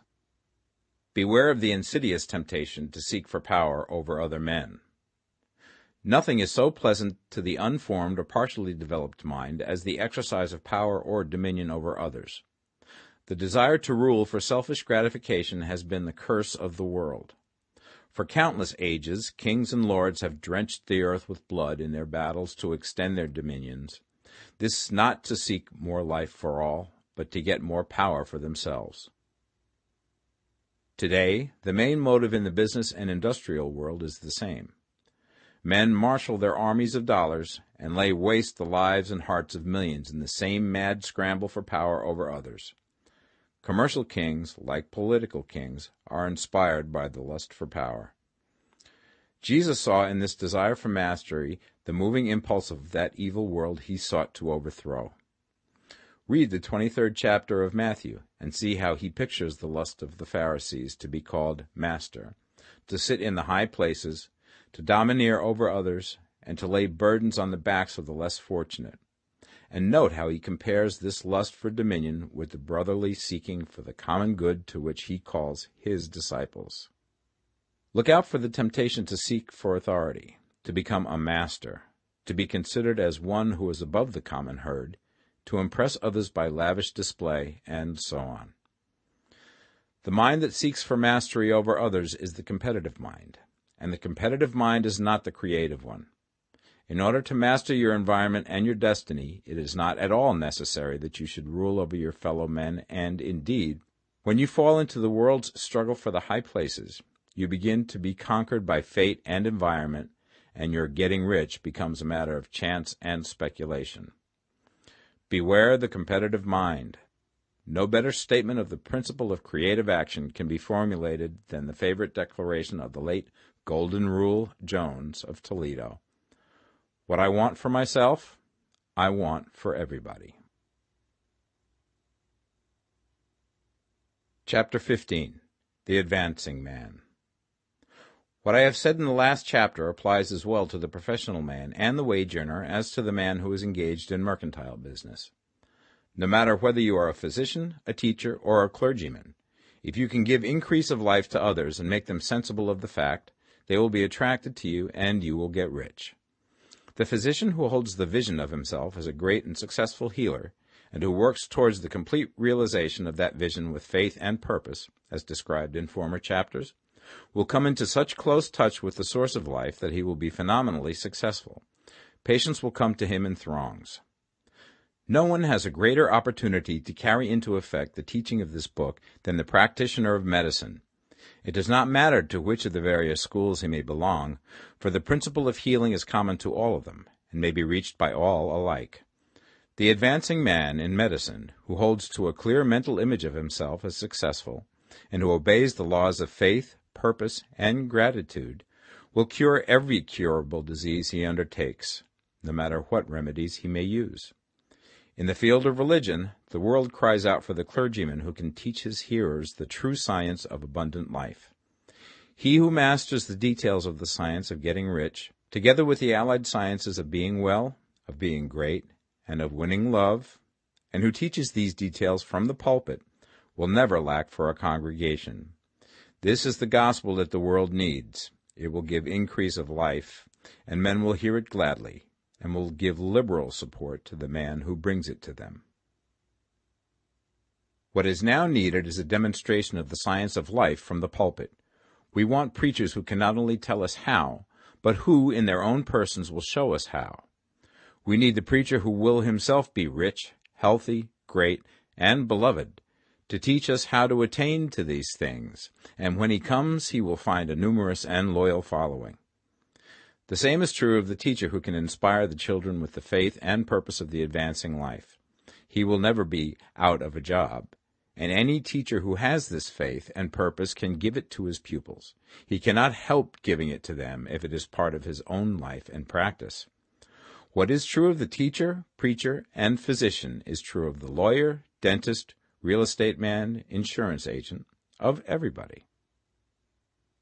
The combined mental and personal action I have described is infallible. It cannot fail. Every man and woman who follows these instructions steadily, perseveringly, and to the letter will get rich. The law of the increase of life is as mathematically certain in its operation as the law of gravitation. Getting rich is an exact science. The wage earner will find this as true of his case as of any others mentioned. Do not feel that you have no chance to get rich because you are working where there is no visible opportunity for advancement, where wages are small and the cost of living high. Form your clear mental vision of what you want and begin to act with faith and purpose. Do the work that you can do every day, and do each piece of work in a perfectly successful manner. Put the power of success and the purpose to get rich into everything that you do.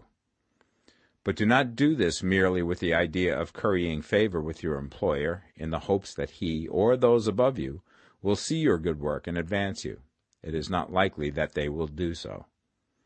The man who is merely a good workman, filling his place to the very best of his ability, and satisfied with that, is valuable to his employer, and it is not to the employer's interest to promote him.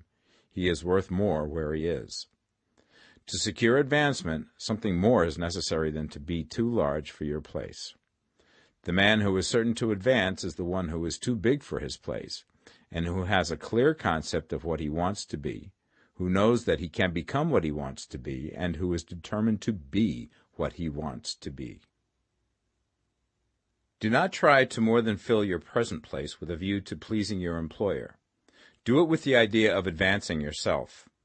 Hold the faith and purpose of increase during work hours, after work hours, and before work hours. Hold it in such a way that every person who comes in contact with you, whether foreman, fellow workman, or social acquaintance, will feel the power of purpose radiating from you, so that everyone will get the sense of advancement and increase from you. Men will be attracted to you, and if there is no possibility for advancement in your present job, you will very soon see an opportunity to take another job. There is a power which never fails to present opportunity to the advancing man who is moving in obedience to law. God cannot help helping you if you act in a certain way. He must do so in order to help himself. There is nothing in your circumstances or in the industrial situation that can keep you down. If you cannot get rich working for the Steel Trust, you can get rich on a 10-acre farm. And if you begin to move in the certain way, you will certainly escape from the clutches of the Steel Trust and get on to the farm or wherever else you wish to be. If a few thousands of its employees would enter upon the certain way, the Steel Trust would soon be in a bad plight. It would have to give its working men more opportunity or go out of business. Nobody has to work for a trust. The trusts can keep men in so-called hopeless conditions only so long as there are men who are too ignorant to know of the science of getting rich, or too intellectually slothful to practice it. Begin this way of thinking and acting, and your faith and purpose will make you quick to see any opportunity to better your condition. Such opportunities will speedily come, for the Supreme, working in all and working for you, will bring them before you. Do not wait for an opportunity to be all that you want to be. When an opportunity to be more than you are now is presented, and you feel impelled toward it, take it. It will be the first step towards a greater opportunity. There is no such thing possible in this universe as a lack of opportunities for the man who is living the advancing life. It is inherent in the constitution of the cosmos that all things shall be for him and work together for his good, and he must certainly get rich if he acts and thinks in the certain way. So let wage-earning men and women study this book with great care, and enter with confidence upon the course of action it prescribes. It will not fail. Chapter 16. Some Cautions and Concluding Observations. Many people will scoff at the idea that there is an exact science of getting rich. Holding the impression that the supply of wealth is limited, they will insist that social and governmental institutions must be changed before even any considerable number of people can acquire a competence. But this is not true. It is true that existing governments keep the masses in poverty, but this is because the masses do not think and act in the certain way. If the masses begin to move forward as suggested in this book, neither governments nor industrial systems can check them. All systems must be modified to accommodate the forward movement. If the people have the advancing mind, have the faith that they can become rich, and move forward with the fixed purpose to become rich, nothing can possibly keep them in poverty. Individuals may enter upon the certain way at any time and under any government, and may make themselves rich. And when any considerable number of individuals do so under any government, they will cause the system to be so modified as to open the way for others. The more men who get rich on the competitive plane, the worse for others. The more who get rich on the creative plane, the better for others. The economic salvation of the masses can only be accomplished by getting a large number of people to practice the scientific method set down in this book and become rich. These will show others the way and inspire them with a desire for real life, with the faith it can be attained, and with the purpose to attain it. For the present, however, it is enough to know that neither the government under which you live nor the capitalistic or competitive system of industry can keep you from getting rich. When you enter upon the creative plane of thought, you will rise above all these things and become a citizen of another kingdom. But remember that your thought must be held upon the creative plane. You are never for an instant to be betrayed into regarding the supply as limited, or into acting on the moral level of competition. Whenever you do fall into old ways of thought, correct yourself instantly, for when you are in the competitive mind, you have lost the cooperation of the mind of the whole. Do not spend any time in planning as to how you will meet possible emergencies in the future, except as the necessary policies may affect your actions today. You are concerned with doing today's work in a perfectly successful manner, and not with emergencies which may arise tomorrow. You can attend to them as they come. Do not concern yourself with questions as to how you shall surmount obstacles which may loom upon your business horizon, unless you can see plainly that your course must be altered today in order to avoid them. No matter how tremendous an obstruction may appear at a distance, you will find that if you go on in the certain way, it will disappear as you approach it, or that a way over, through, or around it will appear. No possible combination of circumstances can defeat a man or woman who is proceeding to get rich along strictly scientific lines.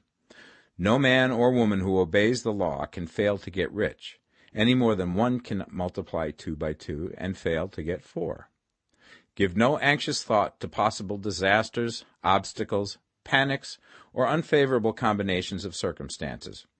It is time enough to meet such things when they present themselves before you in the immediate present, and you will find that every difficulty carries with it the wherewithal for its overcoming. Guard your speech. Never speak of yourself, your affairs, or of anything else in a discouraged or discouraging way. Never admit the possibility of failure, or speak in a way that infers failure as a possibility. Never speak of times as being hard, or of business conditions as being doubtful. Times may be hard and business doubtful for those who are on the competitive plane, but they can never be so for you. You can create what you want, and you are above fear. When others are having hard times and poor business, you will find your greatest opportunities. Train yourself to think of and to look upon the world as a something which is becoming, which is growing, and to regard seeming evil as being only that which is undeveloped. Always speak in terms of advancement. To do otherwise is to deny your faith, and to deny your faith is to lose it. Never allow yourself to feel disappointed. You may expect to have a certain thing at a certain time and not get it at that time, and this will appear to you like failure. But if you hold to your faith, you will find that the failure is only apparent. Go on in the certain way, and if you do not receive that thing, you will receive something so much better that you will see that the seeming failure was really a great success. A student of this science had set his mind on making a certain business combination which seemed to him at the time to be very desirable, and he worked for some weeks to bring it about. When the crucial time came, the thing failed in a perfectly inexplicable way. It was as if some unseen influence had been working secretly against him. He was not disappointed. On the contrary, he thanked God that his desire had been overruled, and went steadily on with a grateful mind. In a few weeks an opportunity so much better came his way that he would not have made the first deal on any account, and he saw that a mind which knew more than he knew had prevented him from losing the greater good by entangling himself with the lesser. That is the way every seeming failure will work out for you, if you keep your faith, hold to your purpose, have gratitude, and do, every day, all that can be done that day, doing each separate act in a successful manner. When you make a failure, it is because you have not asked for enough. Keep on, and a larger thing than you were seeking will certainly come to you. Remember this. You will not fail because you lack the necessary talent to do what you wish to do. If you go on as I have directed, you will develop all the talent that is necessary to the doing of your work. It is not within the scope of this book to deal with the science of cultivating talent, but it is as certain and simple as the process of getting rich. However, do not hesitate or waver for fear that when you come to any certain place you will fail for lack of ability. Keep right on, and when you come to that place, the ability will be furnished to you. The same source of ability which enabled the untaught Lincoln to do the greatest work in government ever accomplished by a single man is open to you. You may draw upon all the mind there is for wisdom to use in meeting the responsibilities which are laid upon you. Go on in full faith. Study this book. Make it your constant companion until you have mastered all the ideas contained in it.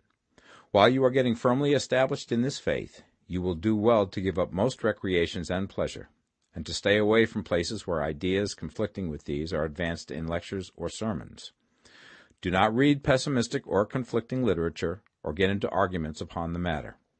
Do very little reading, outside of the writers mentioned in the preface. Spend most of your leisure time in contemplating your vision, and in cultivating gratitude, and in reading this book. It contains all you need to know of the science of getting rich, and you will find all the essentials summed up in the following chapter. Chapter 17. Summary of the Science of Getting Rich. There is a thinking stuff from which all things are made, and which, in its original state, permeates, penetrates, and fills the interspaces of the universe. A thought in this substance produces the thing that is imaged by the thought. Man can form things in his thought, and by impressing his thought upon formless substance can cause the thing he thinks about to be created. In order to do this, man must pass from the competitive to the creative mind, otherwise he cannot be in harmony with the formless intelligence, which is always creative and never competitive in spirit. Man may come into full harmony with the formless substance by entertaining a lively and sincere gratitude for the blessings it bestows upon him. Gratitude unifies the mind of man with the intelligence of substance, so that man's thoughts are received by the formless. Man can remain upon the creative plane only by uniting himself with the formless intelligence through a deep and continuing feeling of gratitude. Man must form a clear and definite mental image of the things he wishes to have, to do, or to become, and he must hold this mental image in his thoughts, while being deeply grateful to the Supreme that all his desires are granted to him. The man who wishes to get rich must spend his leisure hours in contemplating his vision, and in earnest thanksgiving that the reality is being given to him. Too much stress cannot be laid on the importance of frequent contemplation of the mental image, coupled with unwavering faith and devout gratitude. This is the process by which the impression is given to the formless, and the creative forces set in motion. The creative energy works through the established channels of natural growth and of the industry and social order. All that is included in his mental image will surely be brought to the man who follows the instructions given above, and whose faith does not waver. What he wants will come to him through the ways of established trade and commerce. In order to receive his own when it shall come to him, man must be active, and this activity can only consist in more than filling his present place. He must keep in mind the purpose to get rich through the realization of his mental image. And he must do, every day, all that can be done that day, taking care to do each act in a successful manner. He must give to every man a use value in excess of the cash value he receives, so that each transaction makes for more life, and he must so hold the advancing thought that the impression of increase will be communicated to all with whom he comes in contact. The men and women who practice the foregoing instructions will certainly get rich, and the riches they receive will be in exact proportion to the definiteness of their vision, the fixity of their purpose, the steadiness of their faith, and the depth of their gratitude.